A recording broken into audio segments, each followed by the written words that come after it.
Bonjour et bienvenue dans cette masterclass où aujourd'hui on a la chance et puis vraiment l'honneur d'avoir avec nous le commandant Patrick Crèvecoeur, qui est notamment mais également officier PTI, qui veut dire Physical Training Instructor, donc qui s'occupe de former les personnes physiquement à la défense.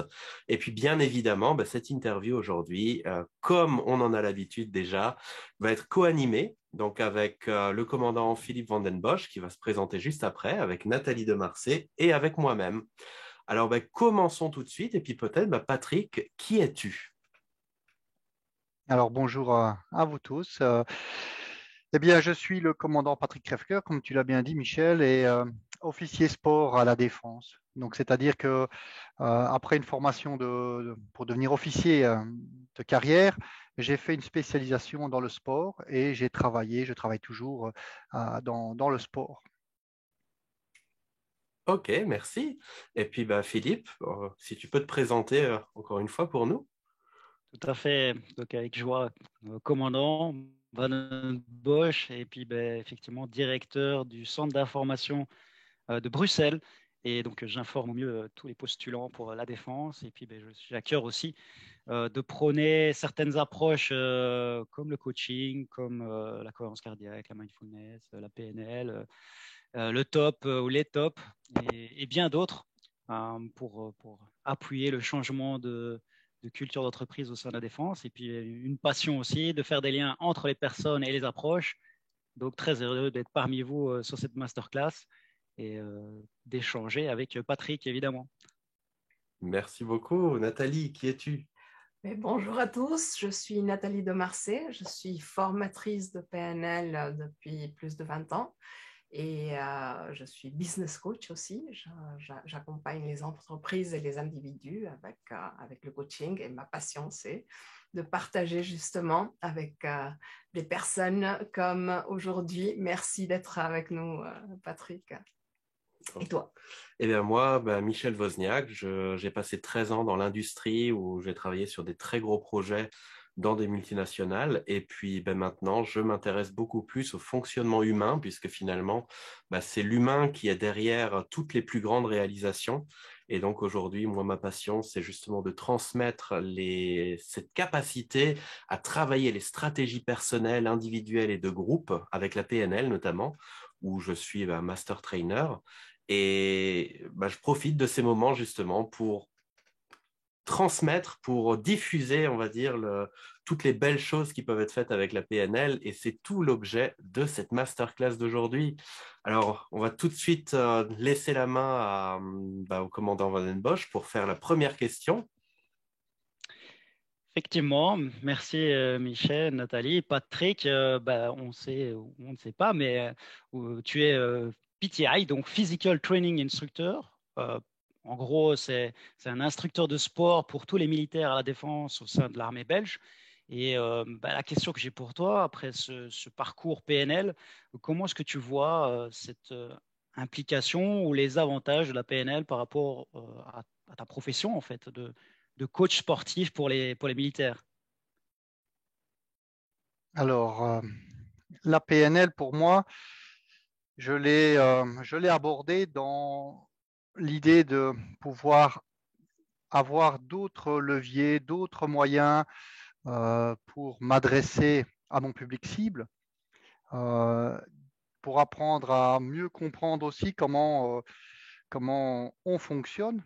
D'abord, apprendre à comment je fonctionne moi pour ensuite mieux comprendre le fonctionnement des autres et ainsi pouvoir mieux faire passer les messages et puis aussi voir un peu où ça peut coincer, quelles sont les ornières qu'on peut retrouver chez la plupart euh, des personnes que j'accompagne ou des militaires au niveau du sport, quelles sont les ornières, quelles sont les choses qui vont les empêcher d'avancer. Et donc, c'était un peu cette approche que je souhaitais avoir avec la PNL et qui m'a apporté effectivement ce que j'attendais. Et c'est vraiment ça, c'est comment aborder pour le niveau professionnel, le sport en général, comment aborder la préparation physique, peut-être d'une autre façon que la façon traditionnelle où vas-y, tu vas courir maintenant, tu vas faire ça, tu vas faire ton test, ça s'arrête là. Ça s'arrête là. Et donc, c'est vraiment cette idée d'apprentissage, comment améliorer en fait le fonctionnement du coach par rapport aux sportifs. Super, merci beaucoup. Et moi, la question que je veux te poser, c'est finalement, on est des personnes et ce que je voudrais savoir, c'est que t'a apporté la PNL dans ta vie privée? Alors, effectivement, la PNL m'a apporté déjà, en tout cas, ce premier parcours de PNL. Qu'est-ce que ça m'a apporté pour moi? Ça m'a apporté une meilleure conscience de moi-même par rapport à la partie inconscient. Donc, si je suis vraiment plus spécifique, hein, donc moi-même, je suis très intéressé par le fonctionnement humain, les relations interpersonnelles. Donc, j'ai aussi un background, en plus de la partie sportive, j'ai aussi ce background développement personnel ou connaissance de soi à travers, par exemple, l'analyse transactionnelle. C'est un domaine qui me touche beaucoup parce qu'on parle vraiment des différents états du moi, comment est-ce qu'on fonctionne. Et ça m'a toujours interloqué de me dire, tiens, comment ça se fait que dans certaines circonstances, ça ne marche pas? Moi, personnellement, si je reviens avec mon passé, donc je suis un athlète. Voilà, j'aime à penser de haut niveau parce que j'ai participé à des championnats d'Europe, à des championnats du monde. Alors, l'étape au-dessus, bien, il n'y en a pas beaucoup. Si ça parle des Jeux Olympiques, maintenant, la fédération dans laquelle j'étais ne participait pas aux Jeux Olympiques. Mais ça veut dire quoi? Ça veut dire que il y a beaucoup d'enjeux, il y a beaucoup de temps qui est consacré à l'entraînement, à cette passion et ces objectifs que l'on se pose soi-même. Donc, je me suis rendu compte aussi que je passais énormément de temps à m'entraîner, à me préparer pour des championnats. Et au final, l'objectif, par exemple un championnat d'Europe, ça pouvait très vite basculer et s'arrêter très vite. Hein. Si on perd au premier tour ou au deuxième tour, ben, c'est terminé, alors qu'on s'est préparé pendant plusieurs mois. Et donc, il y a ce stress qui est là, qui est bien présent et qui parfois t'empêche de pouvoir performer à ta juste valeur. Hein, tout ça parce que tu es stressé, parce que tu as des images mentales qui sont OK, moi je viens d'un petit pays, c'est la Belgique, ça n'a rien à voir avec la France ou les pays de l'Est comme la Pologne. Quand j'arrivais à des championnats d'Europe où on vient avec une petite équipe, on est 10 et que devant nous, on a une marée humaine dans des couleurs rouges et blancs de la Pologne avec 30 athlètes, on se dit, on est qui nous? Et donc, inconsciemment, on a tendance à se rabaisser. En tout cas, moi, j'avais tendance à me rabaisser. Et je me rends compte que cette partie inconsciente, eh bien, à travers la PNL, on va pouvoir la travailler. Et c'est vraiment ça c'est vraiment ce que j'en retire actuellement maintenant de ma première formation en PNL, hein, de ce que j'ai vécu ici avec vous au niveau praticien, mais de se rendre compte de l'importance de l'inconscient. Parce que de manière négative, on sait très vite se programmer négativement. Et c'est ça que je m'en suis rendu compte, si je sais me programmer négativement, mais je peux peut-être aussi, hein, j'en suis convaincu et vous avez bien fait passer le message, je peux me préparer, me programmer positivement, enlever ces images négatives et travailler positivement là-dessus. Si je fais le lien donc avec le milieu professionnel, moi, je suis amené à faire passer des tests statutaires, physiques statutaires. Donc, ça veut dire qu'à un certain moment, c'est ce qui est normalement prévu, c'est que si une personne ne réussit pas ces tests, ils peuvent être mis à la porte de la défense. Donc, il y a quand même un certain enjeu et un certain stress. Et certaines personnes ont un petit peu du mal alors à gérer le moment du stress en lui-même. Déjà, parce qu'ils sont peut-être pas bien entraînés, parce qu'ils n'ont pas eu beaucoup de temps pour le faire, parce qu'ils ont du mal à gérer ces émotions, parce que c'est un test de résistance, hein, c'est vraiment un test, on appelle ça un test d'aérobie à lactique, mais c'est un test, c'est la VO2 max, on va estimer la VO2 max. Donc ça veut dire que ça demande un niveau d'engagement assez élevé, mais il faut bien gérer cela au niveau physique. Et si je ne gère pas bien cela, je peux vite courir. Par exemple, je vais courir trop vite et après, je n'arriverai plus à continuer. Et donc, ça est une source de stress. Et si je peux préparer les personnes qu'on encadre, les militaires, si on peut les préparer ne fût-ce qu'un petit peu au niveau mental, eh bien, on peut avoir, je suis certain qu'on va avoir des résultats positifs, on va avoir une amélioration. Ça, c'est pour les tests en lui-même ou en eux-mêmes. Et à côté de ça, on a aussi tout ce qui est préparation des militaires pour des compétitions sportives spécifiques, où moi, personnellement, en tant que coach dans les équipes que j'entraîne, eh bien, le pilier mental est essentiel. Ça, c'est sûr et certain qu'on a un pilier physique pour la condition physique, l'endurance, la résistance, les capacités musculaires, tout ça, on peut entraîner. À côté de ça, il va y avoir tout ce qui est technique. Tout ce qui est technique, ça va être stratégie, on peut entraîner aussi. Et le troisième pilier, c'est le pilier mental. Le pilier mental, on a trop souvent tendance à le négliger. Mais c'est comme un tabouret, et si un des piliers est trop court, on va avoir ce tabouret qui va être basculant. En fait, on se rend bien compte que notre performance sur un challenge sportif, une compétition, un test physique, eh bien, on va être limité par le pilier le plus bas. Et si c'est le mental, eh bien, on a beau s'entraîner comme on veut, eh bien, on va avoir un fossé entre ce on est capable de faire et ce qu'on fait en pratique. Tu as mentionné VO2 max. C'est quoi ça, Patrick? La VO2 max en physiologie sportive, c'est le volume d'oxygène maximum qu'on va pouvoir utiliser dans un effort intense. Et ça, voilà, c'est la quantité d'oxygène en fait que je suis capable d'utiliser. Donc d'abord, je vais l'inspirer, la mettre dans les poumons, l'amener dans le sang et être utilisé par l'organisme au niveau musculaire. Donc c'est un paramètre essentiel dans le niveau de condition physique de la personne. Et donc plus tu t'entraînes en endurance, plus tu vas augmenter cette VO2 max. Nous, on la travaille sous forme de tests pratiques sur le terrain. On appelle ça la VMA. La VMA, c'est la vitesse maximum aérobie. Donc, dans les faits, en fait, chez nous à l'armée, on fait courir une personne sur 2400 mètres. Et donc, elle doit courir le plus vite possible sur 2400 mètres. Bien sûr, il faut s'échauffer avant. Et ça va me donner une estimation de la VO2 max. Et ça me donne ainsi un indicatif sur sa condition physique en général. D'accord, merci. Ok, merci. Alors, justement, là, tu as fait des liens entre le monde justement privé et professionnel. Alors, toi, tu coaches, tu accompagnes des sportifs aussi bien dans le monde militaire que dans le monde du privé. Alors, pour toi, quel lien est-ce que tu fais entre PNL et coaching, justement? Le lien que je fais entre la PNL et le coaching, c'est et j'aime cette expression-là que tu nous as amenée en fait, le premier jour, c'est une attitude. Donc, quelle attitude j'ai, quelle attitude je vais avoir par rapport à ma vie, par rapport à mes objectifs. Et ça m'a marqué.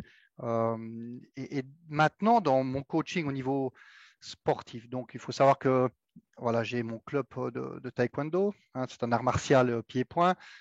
J'ai mon club et j'entraîne des élèves qui font partie de l'équipe nationale de taekwondo. J'ai été aussi à un moment donné entraîneur de l'équipe nationale de taekwondo. Moi, personnellement, j'ai fait pas mal de championnats. À un moment donné, c'était vraiment mes objectifs de vie. Donc, dans la tranche, quand je suis rentré à l'école militaire et en tranche de 20 à 30 ans, j'étais vraiment dedans. J'ai participé à 10 championnats d'Europe. J'ai fait 4 ou 5 championnats du monde, donc aussi bien en taekwondo qu'en kickboxing. Et voilà, c'était vraiment ma vie était à travers ces compétitions-là. J'ai eu la chance de pouvoir atteindre certains de mes objectifs.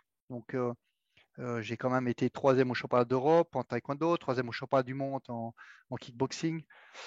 J'ai fait aussi plusieurs championnats où j'ai eu pas mal de résultats. J'ai eu beaucoup de résultats. Mais mon objectif principal, c'était d'être champion d'Europe. Est-ce que j'ai atteint cet objectif-là en n'ayant pas été champion d'Europe?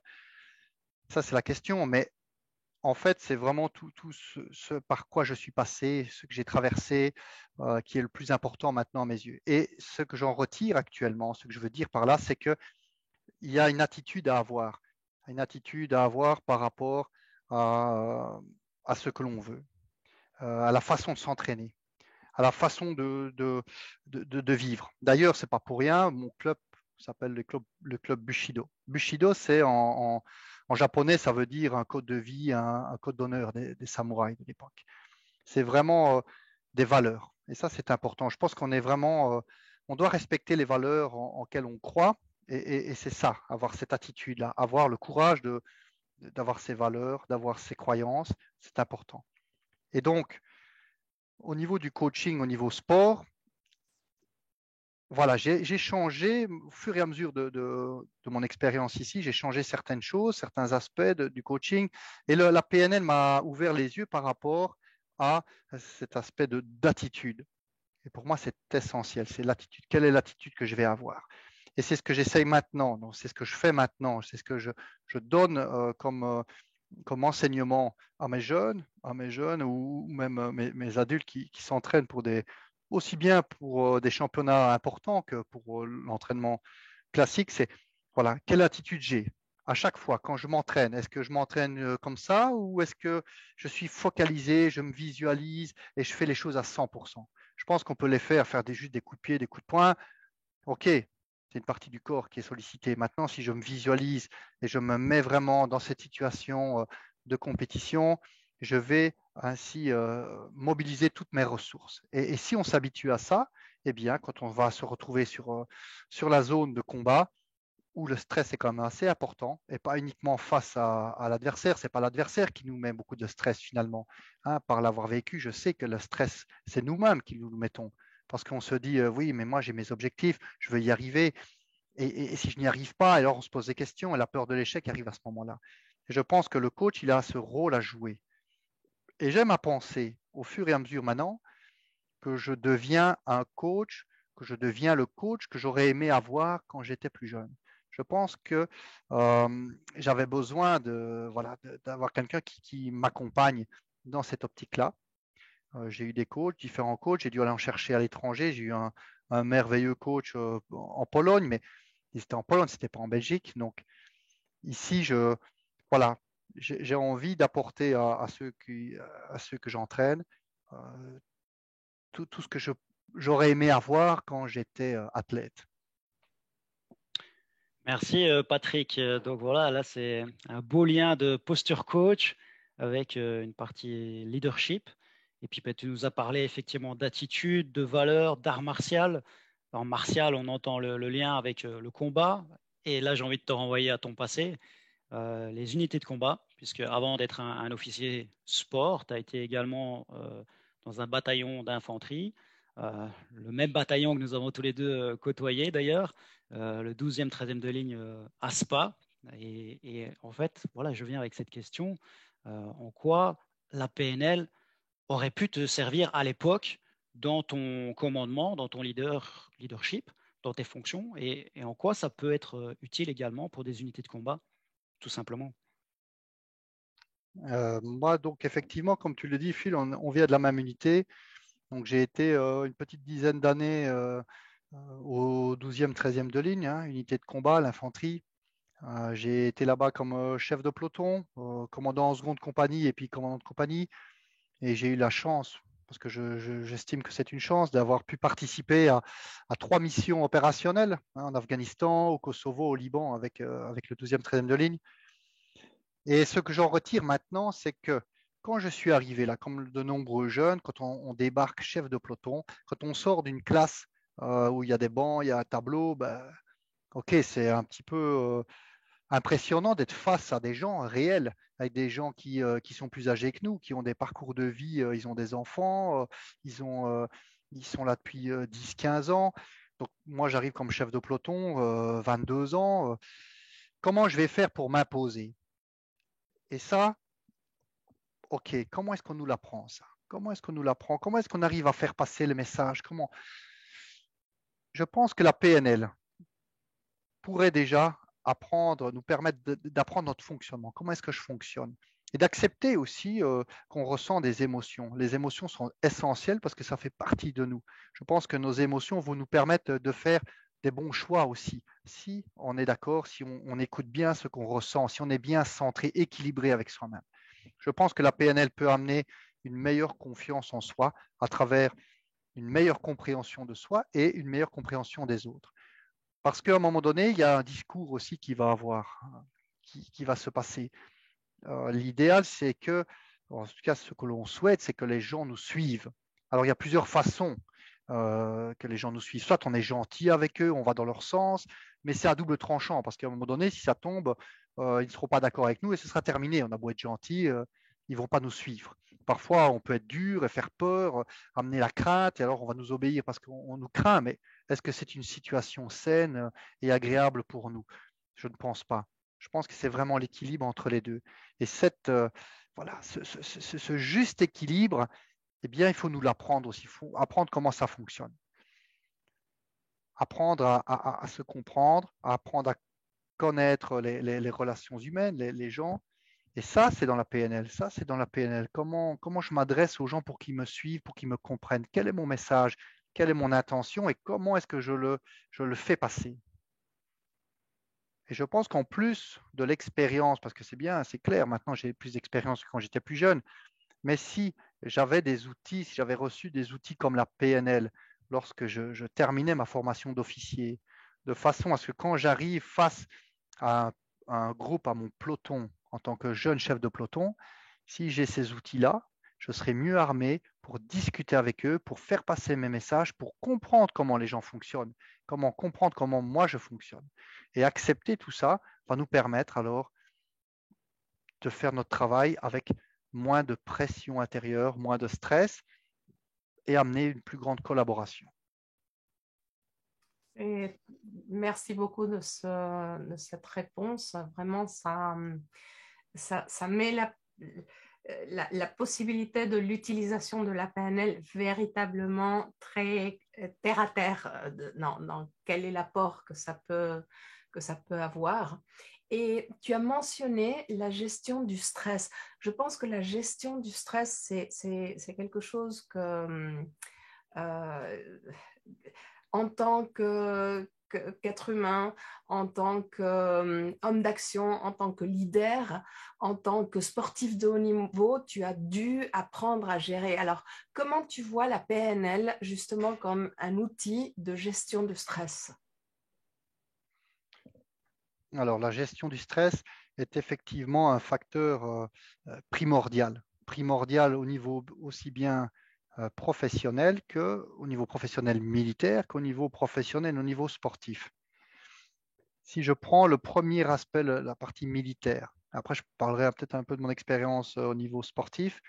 Au niveau militaire, c'est la juste adaptation du stress. Moi, je reprends par exemple un exemple qui m'avait marqué, et encore maintenant, je me suis rendu compte que je me suis retrouvé dans des situations, et ça c'est à l'inverse de ce qu'on disait, c'est où j'aurais dû être stressé et je n'étais absolument pas stressé. Et ce n'était pas normal. Je me suis retrouvé dans des convois en Afghanistan où on devait traverser des zones où il y avait des risques, où il y avait déjà eu des attentats avec les Américains, avec des Hollandais. Là où j'étais en Afghanistan, à Kaboul, il y avait une morgue et dans la morgue, il y avait des cadavres parce qu'il y avait eu des attentats. Et elle était là où on vivait tous les jours. Donc c'était un fait. Et je me suis retrouvé à devoir me déplacer d'un endroit à l'autre et je n'éprouvais aucun stress. Aucun stress. Donc ça, ce n'est pas normal. Et j'étais même, je m'en souviens bien, j'étais là même avec mon livre, j'étais prêt à lire mon livre. Et donc je me dis que là, il y a un problème. Et ça veut dire que le corps s'adapte et on fuit le stress qui est trop intense, on le fuit. Et c'est ce que je me suis retrouvé dans cette situation-là et je me suis déjà posé la question. À l'inverse, bien sûr qu'il y a des militaires qui sont dans l'hyperstress et qui vont faire que ces personnes vont avoir du mal à dormir la veille d'opération et on va arriver fatigué ou on va être beaucoup plus agressif, beaucoup plus réactif. Et réactif dans le sens négatif du terme, c'est-à-dire réagir de façon impulsive. Et donc, je suis convaincu que d'avoir des outils de gestion du stress est primordial, surtout dans des situations comme cela.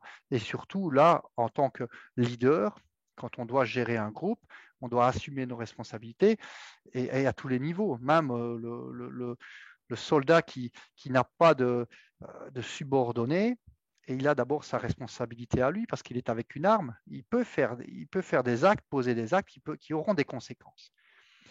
Ou l'absence d'actes et qui auront alors à ce moment-là d'autres conséquences aussi.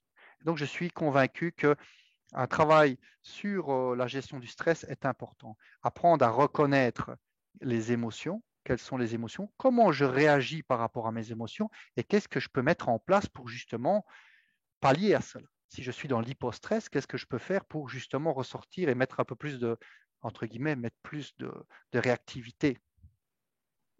Ok, merci. Et justement, par rapport à ces notions de stress, toi, tu es déjà au sein de la défense, tu es trainer top, donc tu es en technique d'optimisation du potentiel. On en a déjà parlé pas mal dans des masterclass précédentes. Si vous ne les avez pas vues, vous pouvez aller les regarder, notamment une avec le colonel Edith Perrault-Pierre qui a mis en place les tops au sein de la défense française et ça a été repris aussi par la défense belge au sein des B-Top, donc les tops belges. Et puis, tu es également trainer en mindfulness. Alors, toi, quel lien est-ce que tu fais entre la PNL et puis ces approches de top et de mindfulness que vous avez déjà en place? Alors effectivement, j'ai fait ma formation de top en France. J'ai eu la chance d'aller en France vraiment à la base en 2011, faire les 3 semaines de cours top, technique d'optimisation du potentiel. Et puis plus récemment, ça fait 3-4 ans maintenant que j'ai abordé la mindfulness ou la pleine conscience. Et il y a beaucoup d'éléments qui sont communs, aussi bien donc top, PNL. On a également dans tout ce qui est, je parlais tout à l'heure de l'analyse transactionnelle et la PNL. Tout ça, ce sont des éléments, il y a des éléments communs. Pour moi, ce qui est essentiel, c'est arriver à s'aligner avec soi-même. Il y a beaucoup de facteurs qui font qu'on n'est pas en équilibre. Ça peut être des facteurs familiaux, ça peut être venant de notre enfance, comment on a vécu notre enfance avec nos parents. Il n'y a pas besoin d'avoir des traumatismes dans l'enfance. Il suffit simplement qu'il y ait à un moment donné un déséquilibre entre quels sont mes souhaits, mes attentes par rapport à mes parents, au niveau des signaux de reconnaissance, d'amour, par rapport aussi à eux, ce qu'ils nous donnent. Ce sont des parents, par exemple, qui sont trop occupés par leur travail ou autre. Maintenant, il y a tellement de choses qui peuvent intervenir. Il y a aussi tout l'aspect, le facteur externe, le visage des autres. Quelle est l'importance que j'accorde dans la vision de l'autre par rapport à ce que je fais? Parfois, et même souvent, on a tendance à agir, à poser des actes parce qu'on veut correspondre à une image qu'on s'est créée nous-mêmes, une image qu'on veut représenter aux autres. Ou par soi aussi, c'est ce qu'on appelle aussi l'ego. Est-ce que, voilà, par rapport à moi, est-ce que je ne suis pas en train d'avoir une fausse image de moi? Et donc, c'est ça qui est essentiel, c'est arriver à se retrouver soi-même ici et maintenant. Ici et maintenant, ça veut dire j'évite de tirer comme on dit, des casseroles du passé, d'être en permanence en train de ressasser des choses qui sont passées dans le passé. Même chose au niveau du futur, d'être en permanence dans ces idées de projets et finalement, on échappe à son présent. On a du mal à vivre le moment présent et alors on a cette façon de penser, de toujours anticiper, de vivre dans ce futur. Et donc, pour moi, tout est bien lié et je retrouve vraiment cet aspect, voilà, apprendre à se connaître soi-même. Comment je suis maintenant? Comment je me ressens à l'intérieur de moi? Est-ce que je me sens bien? C'est pas facile de répondre à cette question. C'est pas facile d'accepter de dire ah ben oui tiens finalement ce que j'ai envie de faire là ou ce que je ressens ben c'est pas tout à fait ce qu'on m'avait demandé ou mes parents m'ont toujours inculqué de faire comme ça et au final non c'est ce que je veux vraiment c'est ça. Et parfois on peut se remettre franchement en question parce que on a peut-être une orientation militaire, un lapsus peut-être révélateur, ou en tout cas, notre orientation professionnelle, est-ce qu'elle est vraiment induite par ce que moi je veux vraiment, ou est-ce qu'elle a été influencée par la vue des autres, la vision des autres? Et donc, le lien pour moi entre tout cela, eh bien, c'est ça, c'est remettre l'aspect humain au centre, au centre. Et c'est un petit peu comme au niveau du travail, au niveau de l'armée. Je pense on est vers ça, dans cette idée, c'est de remettre le capital humain au centre de la structure, remettre l'humain au centre de l'organisation. Je pense que ça, c'est essentiel.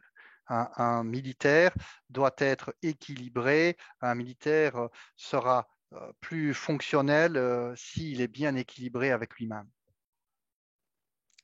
Merci Patrick pour cette belle réponse autour des tops et de la mindfulness qui sont effectivement compris dans un service au niveau du département de well-being à la Défense, hein, plus précisément IFEC, hein, Integrated Fitness Expertise Center. Et puis, ben, effectivement, well-being, ça implique aussi la prévention et la prévention burn-out. Ben, voilà, quel lien, toi, tu peux voir entre la PNL, la prévention et en quoi ça peut être utile selon toi? Donc, pour moi, la PNL s'encadre dans un travail de conscience ou de reprise de conscience de soi, de remettre à nouveau l'individu au centre de sa vie, de ce qu'il fait, de réapprendre à savoir où sont mes limites et où est-ce que j'en suis réellement. J'aime bien de comparer le burn-out avec aussi le surentraînement qu'on va retrouver dans le milieu sportif. Le surentraînement, c'est à un moment donné l'athlète qui va trop loin. Il y a un déséquilibre au niveau de son entraînement et de sa récupération, qui a des conséquences qui peuvent être parfois dramatiques. C'est-à-dire que l'organisme ne va plus pouvoir récupérer et au lieu de progresser naturellement grâce à l'entraînement, il va s'enfoncer davantage, ce qui va amener des blessures, qui va amener de la dépression et d'autres symptômes ou d'autres problèmes par la suite. Et le burn-out, mental, ça va être la même chose. On va s'impliquer dans son travail de manière, à un moment donné, disharmonieuse.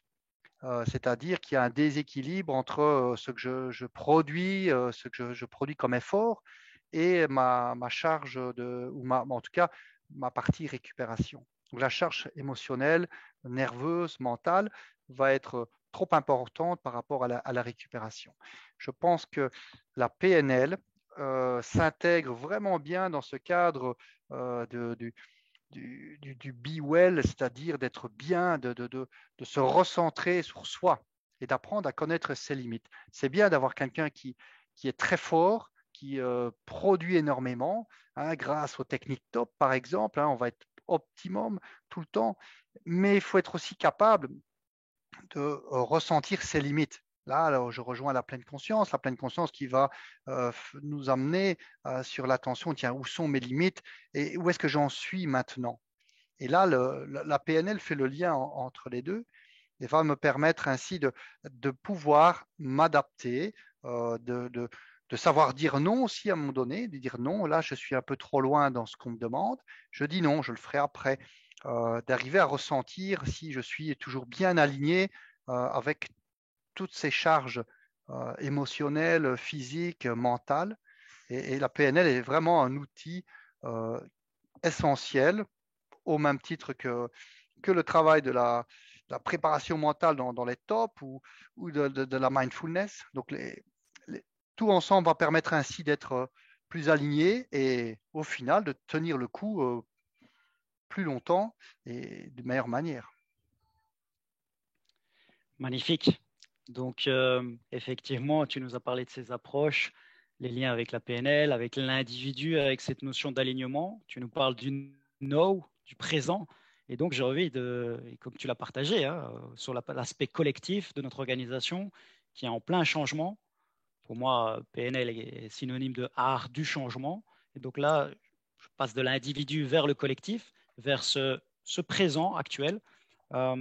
On est sur un changement de culture, on veut remettre l'humain au centre de notre organisation et je pense que ce n'est pas qu'à la défense, hein, c'est de façon générale très large pour les entreprises, les organisations. C'est un petit peu notre temps actuel. Et effectivement, sur ce changement de culture, on parle chez nous de NWO pour New Way of Working. Et il y a plusieurs axes, évidemment. Je les cite très rapidement, mais effectivement, il y a toute la notion de business, de bytes, de bricks, de behavior et de be well. Alors, on n'est pas là pour le détailler, c'est vraiment quelque chose de spécifique en interne défense. Par contre, c'est effectivement cette notion de be, d'être, avant de faire. Comment est-ce que tu vois la PNL au service du collectif et effectivement aussi en ce qui nous concerne ici par rapport à la défense? Moi, je vais reprendre ce que tu dis, Phil, avec cette observation au niveau sportif. Je me rends compte que depuis que je suis rentré à l'armée, je suis rentré en 96 et ici on est en 2022, j'ai l'impression que la place du sport n'est plus celle que l'on avait au départ. J'ai l'impression qu'avant, on faisait plus de sport. Je ne dis pas que c'était plus par passion, mais il y avait cette idée que la partie physique était essentielle dans le travail du militaire. Actuellement, c'est une tendance qui a tendance, allez, cette tendance diminue et on fait plutôt place à il faut faire son travail et puis le sport ce sera après. Quand je parle du sport, c'est pas le sport uniquement amusement, parce que le sport peut être et doit être de l'amusement avant tout. L'idée, c'est on va travailler son corps, on va se sentir bien et on va faire une activité qui nous plaît. Ce n'est pas l'idée d'aller se faire mal, c'est de se plaire, de se faire du bien à travers le sport.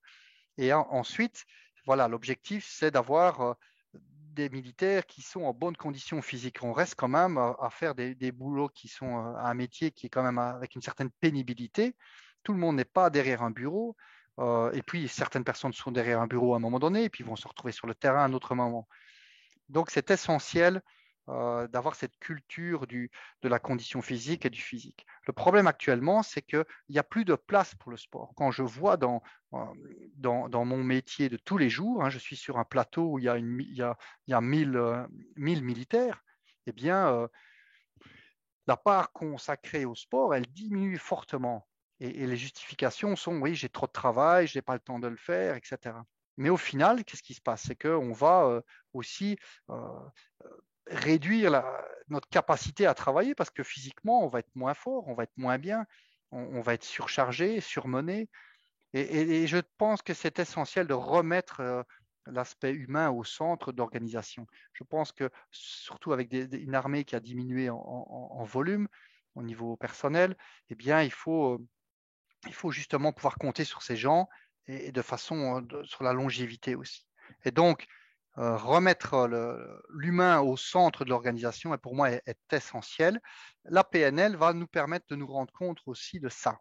C'est-à-dire, qu'est-ce que je ressens, comment je me comporte avec moi-même, comment améliorer mes relations avec les autres. Et c'est ça, c'est d'arriver à se dire, voilà, actuellement, j'ai besoin de faire du sport, je m'arrête, je fais du sport. Ou j'ai besoin de m'arrêter pour faire un petit prendre une pause, un repos. Ok, je suis capable de m'arrêter et je ne dois pas me bourrer de café pour justement continuer plus loin, aller plus loin dans mes limites. Arriver à percevoir ses limites, c'est aussi un élément que la PNL nous apporte. En tout cas, c'est voilà comme ça que je vois. Moi, je lis vraiment la PNL avec le fait d'apprendre à se connaître soi avant tout. Et donc, ça rejoint cette idée de remettre de l'importance à l'être humain. Comment est-ce qu'il se sent et ensuite, comment est-ce qu'il va pouvoir se comporter. C'est super intéressant ce que tu dis parce qu'effectivement, la PNL peut être un indice d'auto-évaluation utilisé tel que tu le partages. Et moi, j'ai une question par rapport spécifiquement au taekwondo. Toi, tu es un trainer en taekwondo et tu nous as partagé il y a quelques jours comment tu avais mis en place la PNL dans ta manière de transmettre avec les jeunes. Je voudrais savoir qu'est-ce que tu as mis en place, que tu nous partages, qu'est-ce que tu as mis en place et quels sont les résultats que tu vois chez tes apprenants. La PNL m'a apporté cette vision de l'attitude, Quelle est mon attitude? Comment est-ce que je me comporte? Comment est-ce que je me vois? Quels sont mes objectifs? Comment je me comporte pour atteindre ces objectifs? Et dans le sport, ici principalement dans le taekwondo, dans l'entraînement que je donne à mes élèves, c'est de se dire, OK, est-ce que je suis en train de frapper, de faire mes techniques d'entraînement, hop, je frappe comme ça, donc j'ai une partie de moi qui travaille et puis finalement, voilà, je suis un peu distrait. Ou alors, est-ce que j'arrive à me focaliser complètement, à m'imaginer, je suis en compétition, voilà, je suis face à un adversaire qui est courageux, qui est fort, et voilà, comment est-ce que je vais me comporter par rapport à lui? Et là, je vais avoir ce mindset plutôt de gagnant, de compétitif, et je vais travailler comme cela. Et je travaille à 100%. Quand on s'entraîne, il y a 3 piliers. Il y a les piliers conditions physiques, il y a le pilier technique et stratégique, et il y a le pilier mental. Okay, notre niveau va se mettre au niveau du pilier le plus bas. Vous pouvez être très fort physiquement. Si mentalement, au niveau du combat, vous êtes faible, eh bien, vous allez combattre avec ce niveau, le niveau le plus faible, celui du mental. Donc, qu'est-ce qu'on va travailler? On va travailler le physique, on va travailler les techniques, on va aussi travailler le mental. Pour cela, on va essayer de se visualiser au maximum quand je suis en combat. Okay, ça veut dire que les exercices qu'on va faire ici, c'est un exercice simple, mais ce que je demande, c'est d'arriver à se mettre dans un état d'esprit proche du combat. Ça va? Je visualise mon objectif. Pour toi, l'objectif championnat d'Europe, tu peux très bien avoir devant toi quelqu'un qui a un bon niveau, voire même niveau champion d'Europe. Okay, ce qui est important, c'est toi, comment tu vas te comporter. Si tu es figé par la peur, si tu es crispé, ça n'ira pas. Donc l'idée, c'est de vraiment être le plus à l'aise possible. Donc ici, on va se préparer. Plus on fait les répétitions dans l'entraînement ici maintenant, en se visualisant en combat, en mettant une attitude de combat, eh bien, ça va s'ancrer en vous. Et quand vous allez faire la compétition, vous serez dedans avec cette attitude-là. Malgré le stress, vous serez habitué. Okay? Cette attitude, c'est quoi? L'attitude, c'est de se mettre dans une attitude de guerrier, de combat, d'aller chercher chaque point. Okay? Je vais chercher chaque point et je respire, je suis souple. Okay? Donc, je visualise comme je le serais à un championnat. Okay? Donc, je sais bien qu'à l'intérieur de toi, tu as des images du championnat d'Europe, par exemple.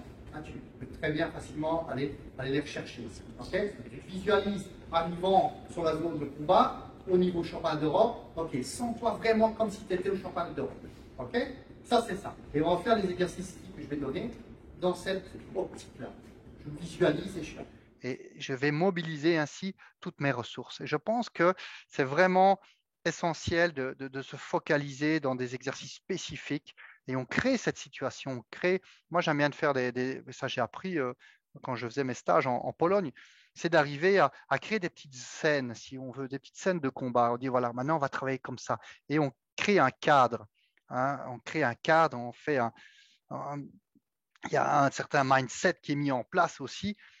Et à ce moment-là, si je m'entraîne dans cette optique-là, eh bien, c'est un peu comme si j'accumulais de l'expérience, comme si j'étais vraiment dans ces championnats à l'étranger, championnats internationaux comme les championnats d'Europe ou championnats du monde.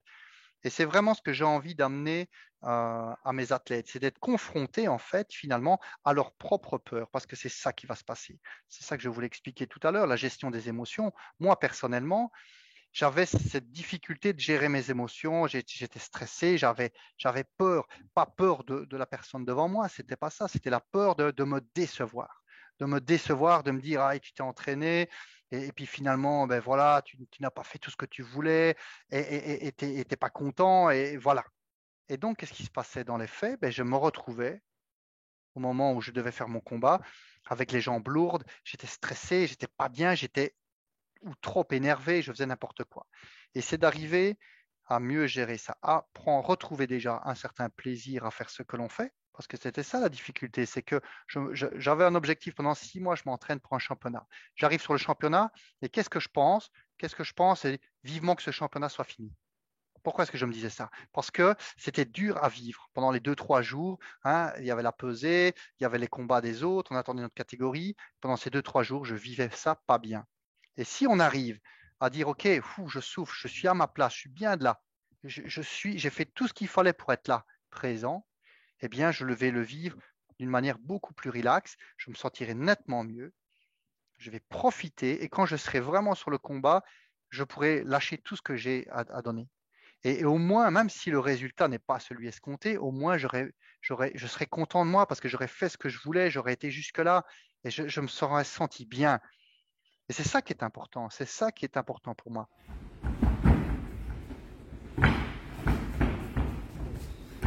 Et bien, on bouge, vite, pas droit, et on ressort. À chaque fois, on rentrer, on sortir, on est dedans. Allez, restez dedans, ça, on est maintenant. Voilà. Tu peux y arriver, tu peux le toucher, mets le point. Allez, ça, moi, je mets le point. Voilà, mets la pression. Voilà. Allez, encore un peu, tu sais y arriver. Allez, ok, bref. Ok, quelles sont les sensations? Quelles actions tu fais? Regarde-moi, comment tu sens la différence par rapport à ce que tu faisais d'habitude? J'étais beaucoup plus dedans, plus concentré, plus focus, beaucoup plus envie de toucher. Moi, l'envie de rester passif. Et je suis convaincu qu'en ayant cet état d'esprit-là, on va aussi pouvoir améliorer ses performances et donc voir les résultats qui sont là. Parce que bien sûr, on s'entraîne pour, on se prépare et les résultats vont suivre aussi. Super, merci. C'est très intéressant quand tu parles de ce cadre que tu crées, cette espèce de presque de bulle que tu crées.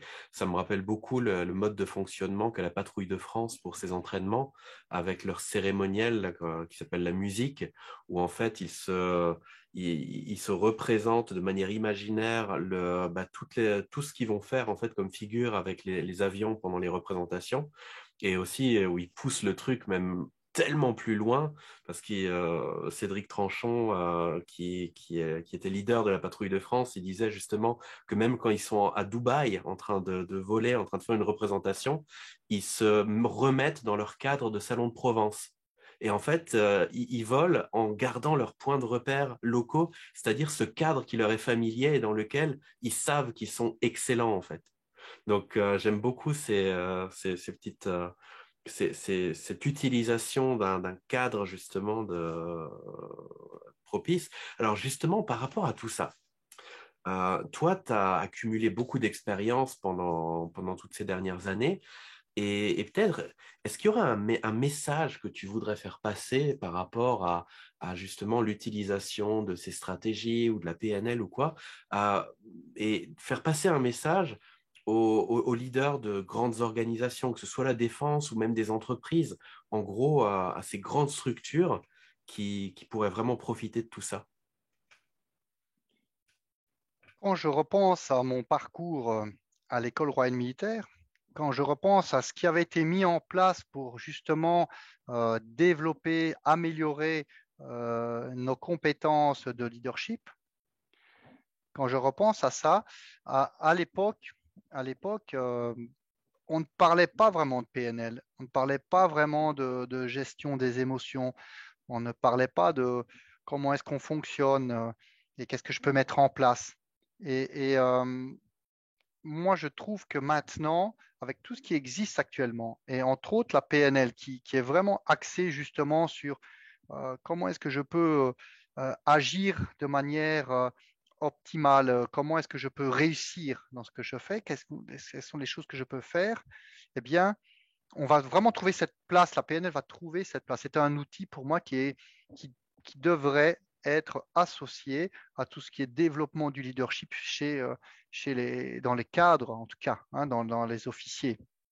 Ça, c'est pour ma partie personnelle, mon expérience. Maintenant, je suis convaincu aux autres niveaux, comme un sous-officier, chef de section, qui lui est aussi directement en contact avec les gens et qui lui est même encore plus proche de situations stressantes, eh bien, ce serait aussi un outil pour lui essentiel.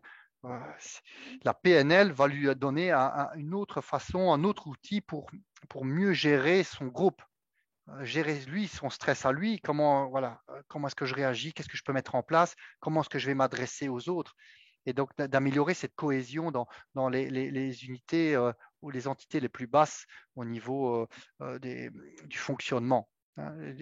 Et même chose maintenant pour le militaire de base, s'il peut avoir une meilleure compréhension de lui, comment est-ce qu'il fonctionne, il pourra aussi avoir améliorer les relations avec ses collègues et avec ses supérieurs. Je pense que la PNL a sa place dans le cadre de tout ce qui est leadership. Et à la Défense, on a des cours de leadership. Et pour moi, voilà, c'est un outil qui est extrêmement utile pour développer cette capacité de leadership. Merci Patrick, extrêmement intéressant. Parce que là, on part d'un niveau stratégique, tu nous emmènes à un niveau opérationnel et même tactique, complètement sur le terrain, boots on the ground. Et effectivement, programmation neurolinguistique, on entend dans les mots qui est effectivement de la programmation des neurones, les neurones qui font des liens, comme dans le cerveau. Donc, j'ai envie de t'emmener à faire des liens et t'amener vers ce fameux mot principal de stratégie qui est important pour tout militaire. Stratégos, l'art de mener les armées. Peut-être ici, en termes de stratégie mentale, donc les stratégies intérieures, quelle programmation, quelle communication, quelle, je vais dire, neuronale, tu vas aller, ou quelle stratégie préférée, quelle stratégie mentale tu as envie d'explorer pour le futur? Qu'est-ce que tu penses qui va te servir le plus dans ces stratégies mentales? Donc, je suis vraiment dans un cadre de développement personnel, donc plus à encore être à l'écoute de comment je fonctionne. Et ça m'a vraiment aidé depuis ces quelques années où je pratique cet auto-centrage ou cette redécouverte de moi-même. Donc, c'est vrai, je suis professeur de yoga aussi, ça fait de nombreuses années, je suis professeur de yoga, mais là, ici, maintenant, j'arrive à ressentir les choses encore d'une autre manière. Et je me sens plus apaisé, en fait, par rapport à je suis, grâce en tout cas, grâce à tout ce que j'ai appris et entre autres, donc on a parlé de la pleine conscience, on a parlé du top, et la PNL, finalement, beaucoup de choses sont liées entre elles, elles sont chacune différentes mais complémentaires. Et je pense que c'est vraiment un outil, des bagages qui m'ont aidé et qui m'aident et que je vais encore utiliser davantage. Et personnellement, ici, j'ai envie d'approfondir encore un peu plus cette approche de la PNL pour aller plus loin dans ce travail de l'inconscient, parce que je pense qu'il y a beaucoup de blocages qui sont là, qui sont présents. Ça peut être chez moi, ça peut être chez les autres aussi, et de passer outre ça. Parce que combien de fois on n'entend pas quand je dis allez, on va aller faire ce test-là. Ah oui, je vais essayer d'y arriver. Voilà, on a déjà tout de suite compris qu'on se limite déjà. On dit est-ce que je vais essayer d'y arriver? Je ne vais pas vous apprendre ça, mais c'est clair pour moi maintenant. C'est un mindset, état d'esprit. C'est non, ok, je vais faire tout ce qui est possible pour moi pour y arriver et je vais y arriver. Si l'entraînement est là, je vais y arriver. Et ça peut être aussi bien au niveau de la condition physique que ça peut être pour d'autres choses. Je dois donner un briefing important, je dois faire passer un message important. Comment est-ce que je vais me préparer mentalement? Comment est-ce que je vais me préparer à faire passer mon message? Et ça, on est dans la PNL. Dans le coaching, c'est la même chose. D'arriver à observer quelles sont les croyances limitantes et aller au-delà de ça. Et moi, personnellement, je vais continuer d'aller plus loin dans ce travail et que je vais utiliser pour moi, pour augmenter mon potentiel encore. Je suis certain que je peux encore augmenter tout ce que j'ai en moi, mais je vais aussi l'utiliser pour les autres dans le coaching, aussi bien militaire, aussi bien coaching d'accompagnement dans le civil, des personnes en burn-out qui ont du mal à s'en remettre. Oui, absolument. C'est passionnant ce que tu partages avec nous parce que véritablement, tu as récupéré une collection d'outils, de stratégies. Vraiment, ton parcours est impressionnant, Patrick. Et là, tu dis que tu es aussi professeur de yoga. Et le fait que tu sois professeur de yoga, ça amène un équilibre, ça amène une balance dans tous les aspects. Alors, comment justement la PNL peut être utile pour atteindre, comme le yoga, pour atteindre cet équilibre entre le faire, entre l'être et entre de vouloir avoir. Alors, j'utilise la PNL dans mes cours de yoga, effectivement, avec le but de vouloir amener un plus à mes pratiquants. Ça se fait un petit peu de façon indirecte, ou c'est parce que moi, je veux leur apporter cela. Et c'est que du positif, bien sûr. On est d'accord que c'est vraiment un travail positif. D'ailleurs, si ce n'était pas positif, les gens arrêteraient de venir à mes cours. Donc, le yoga, ça va être le travail du corps. Ça va être le travail du corps, ça va être le travail de la respiration essentielle, et d'amener cet alignement avec le mental. Donc, c'est de permettre au mental d'être bien présent dans ce qu'il fait, donc dans l'instant présent, et d'ainsi de pouvoir calmer les agitations de ce mental. L'esprit part souvent dans toutes les directions, ça consomme beaucoup d'énergie, ça peut amener des situations angoissantes. Donc, arriver à canaliser ce mental à travers une certaine attention, porter mon attention sur quelque chose. Mais à côté de ça, j'utilise la PNL maintenant pour amener des messages, des renforcements positifs, par un discours qui va lors d'une relaxation, par exemple, où je vais amener un certain ancrage chez mes pratiquants. Et cet ancrage, ça va être quoi? La confiance en soi, l'estime de soi, l'amour que l'on se porte à soi. Ça, ce sont des éléments pour moi essentiels et qui, j'ai l'impression, manquent chez beaucoup d'entre nous. Le fait de s'apporter de la bonté, de se donner de l'amour. C'est quelque chose qui est difficile pour la plupart. Et donc, j'aime apporter cette touche à travers la PNL. Donc, lorsque je fais des relaxations, je vais vraiment être dans le renforcement positif, le fait de se réapproprier son corps, le fait de se sentir apaisé, en confiance, de savoir que toutes les ressources, on les a en nous. Parce qu'on dit souvent ça dans la PNL, effectivement, et c'est vraiment pour moi essentiel, c'est que toutes les ressources sont en nous et à nous d'aller les chercher, et que on peut aller les rechercher, on va les rechercher, on va les retrouver, on va les utiliser. Et c'est là où je travaille la PNL dans mes cours de yoga.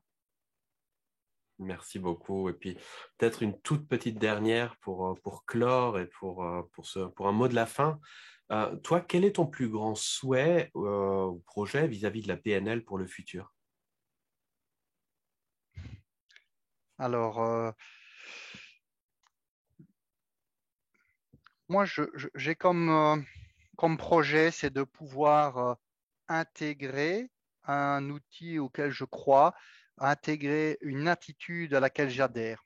Et la PNL, en tout cas comme vous nous l'avez enseigné, comme vous l'apportez, pour moi, est un élément voilà, qui va me permettre de progresser, dans ma vie de tous les jours, dans mes relations avant tout personnelles et familiales, parce que j'ai trouvé aussi beaucoup d'utilité à observer les schémas de fonctionnement dans ma vie familiale. Pour moi, ce qui est essentiel, ce sont mes enfants et, c'est mes enfants, ma femme, cette famille en fait. Et, et c'est quelque chose d'essentiel. Et si on comprend mieux comment ça fonctionne, on peut mettre de l'énergie à bon escient. Parce que souvent, ce qu'il se passe, c'est on va utiliser beaucoup d'énergie dans la mauvaise direction parce qu'on ne s'en rend pas compte. On va se disputer, par exemple, pour des disputes, des accès de colère, et au final, on loupe le message qui est derrière. Parce que peut-être que se disputer, ça peut être bien aussi à un moment donné que l'enfant puisse exprimer ce qu'il ressent. Et c'est à nous de pouvoir se dire, ah oui, mais qu'est-ce qu'il veut exprimer? Quelle est son intention finalement? Et pourquoi est-ce que ça réagit chez moi? Et d'apprendre à mieux comprendre ça, ça va pouvoir me mettre me permettre de mettre en place un autre dialogue et de faire passer un message différemment. Parce qu'on est d'accord, en tant que parent, si je dis à mon enfant de 14 ans, tiens, c'est important que tu manges des fruits, mange des fruits.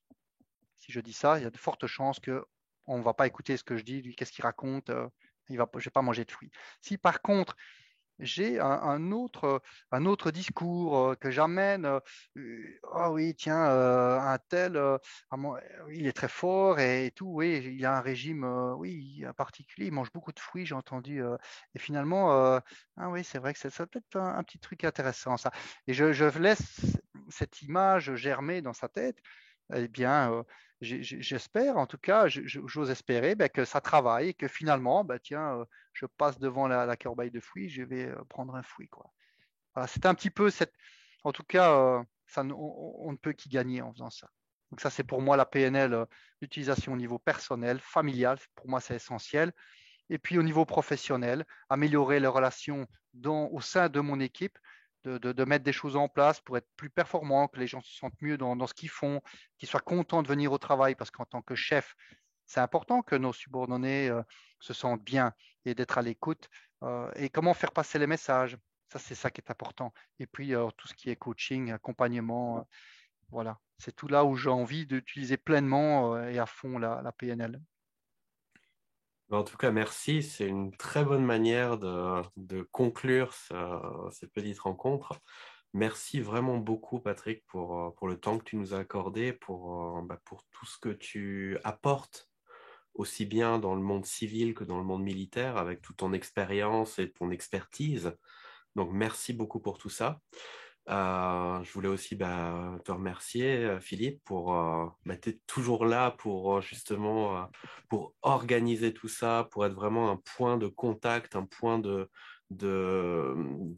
lien. C'était le liant finalement de tout ça. Donc merci beaucoup. Merci Nathalie aussi pour tout ce que tu apportes dans ce monde merveilleux de la PNL. Et merci à vous aussi. Merci à vous. d'amener ça, Ouais. d'amener cette façon d'amener la PNL, d'amener cet outil et qui est vraiment quelque chose, voilà, c'est essentiel et ça nous aide. C'est le but. Si je peux me permettre aussi, vraiment, je voulais insister sur ce lien parce que à vous trois, vous représentez vraiment ce qui m'anime en ce moment. Effectivement, je suis maître praticien, coach PNL, et ça m'a permis vraiment d'évoluer personnellement, de faire les liens avec Patrick et avec d'autres.